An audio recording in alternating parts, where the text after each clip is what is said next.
All right, welcome back in Clay and Buck live at the RNC. We are here with Congresswoman Paulina Luna. And I just did it. So Congresswoman Luna, it is clear that there's tremendous unity, tremendous electricity, all that stuff we've been saying every day. I honestly was expecting the RNC to be a little more ho-hum, but we all understand why that is not the case, and that there's a laser-like focus on the importance of politics and also the importance of the Republican and the Trump mission. How are you seeing it right now? How does it feel to be a few days into this and to be one of the most noteworthy new members of Congress, by the way? Congratulations on that. Thank you. You know, I think it's telling and pretty interesting that I'm being asked to speak, and I'm a freshman member of Congress. I think I obviously am more of a populist official. I definitely think that the message and really the shift that I've seen within the party even just happened over the last year and a half. It's been pretty incredible to witness, not just from a member perspective, but from a historical perspective.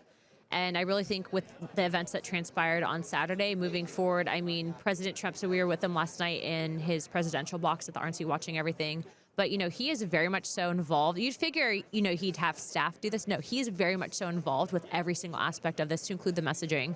And so when you're seeing every single day, we have a concise, tailored message on what that topic is. You know, I'm speaking tonight. We're going to be talking on national security and the military. And so I'm pretty excited. Where were you on Saturday when the assassination attempt happened, and what was that experience like for you? Yeah, I was putting my baby down, and so when You have an almost 1-year-old. Yes, so I was putting him down, I was feeding him, and I put my phone on Do Not Disturb, and so the only person that can bypass that is my husband, which is ironic because in 2014, my husband was shot in Afghanistan, and he called me to tell me that he had been shot, and this time he called me to tell me that the president had been shot, both of which it brought me back to, I'm like, is he okay? And then immediately I called actually Caroline Levitt and I said, what are you hearing? And she goes, he's in the hospital. He's gonna be making a statement.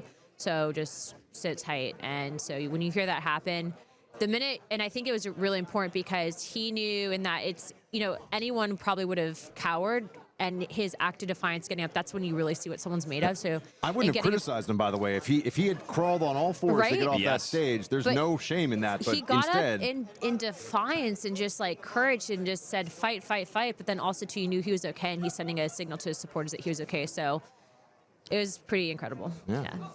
You have had a crazy life change. You became a congresswoman from a super competitive district. I'm curious what you're seeing on the ground in Florida where you won. You also became a mom. What was more earth-shattering, becoming a mom or becoming a congresswoman? What changed your life more? Probably a mom, because it rewires your brain chemically.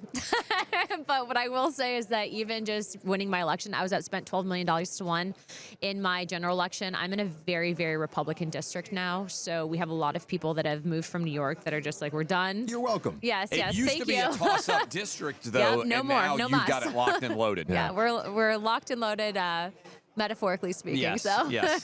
Yeah. And what do you think about the Democrat strategy that seems to be emerging? You know, we were talking to all these Hill staffers last night here. That's the fun thing. You get to see everybody. The Hill tea. It turns out, well, yeah, it turns out a lot of Senate staffers and a lot of Hill staffers, Clay, listen to this show every day, which makes me very happy. We appreciate that. Oh, boy, I might get in trouble then, depending on what I say.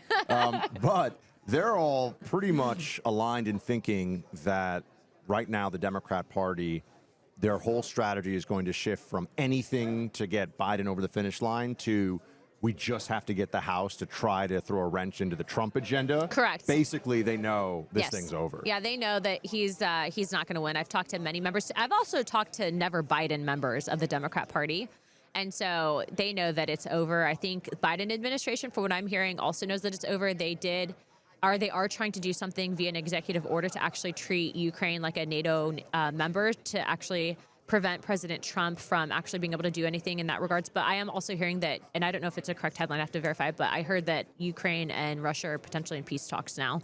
So we'll see what ends up happening with that, and I have to fact check that. But you know, what I'm also seeing is that I do think that they are trying to then target these competitive seats. But again, based on what happened on Saturday and based on the fact that I think a lot of people are just sick and tired with how expensive everything is, and that's really what it's coming down to, I think that we're going to win.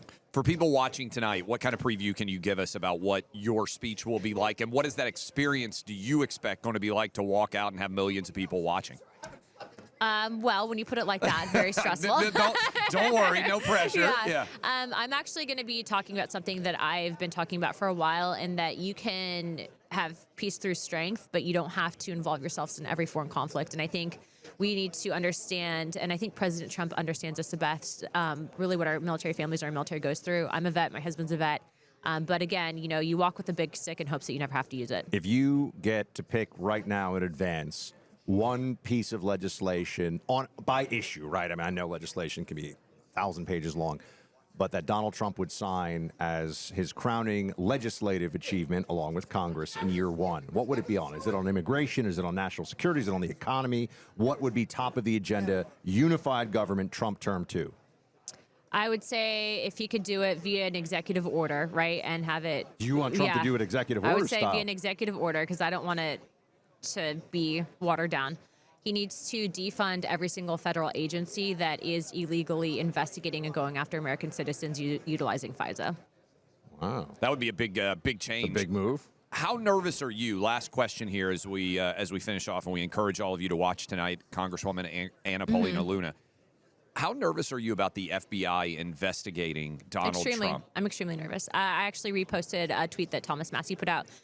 We are trusting the same organization to investigate that wasn't able to find who planted the RNC pipe bomb. I think that's incredibly accurate. Good luck tonight. We're all rooting for you, and congrats on almost making it. we were rooting for her when she was being out about That's 12 true. to 1. We having on the had show. you That's on Tuesday then. We had you one. on then. But congratulations also on 1-year-old, almost. That's a big deal. Thank you. And we look forward to watching tonight. Look, sports fans, right now you need to download the Prize Picks app. You can play it in Congresswoman Luna's Florida State. You can play it in Georgia. You can play it in Texas. You can play it in Tennessee, California. I played it last night. Managed to hit a 5-1 winner on the Major League Baseball All-Star game that I gave out as a part of the Outkick show that I do. You can play it in 30 different states, whether you're a baseball fan, soccer fan, tennis fan, PGA Tour, golf, whatever you like. They're all on Prize Picks. And individual players, all you do is pick more or less. Brand new example right now with the Olympics coming up. A lot of you are going to be watching.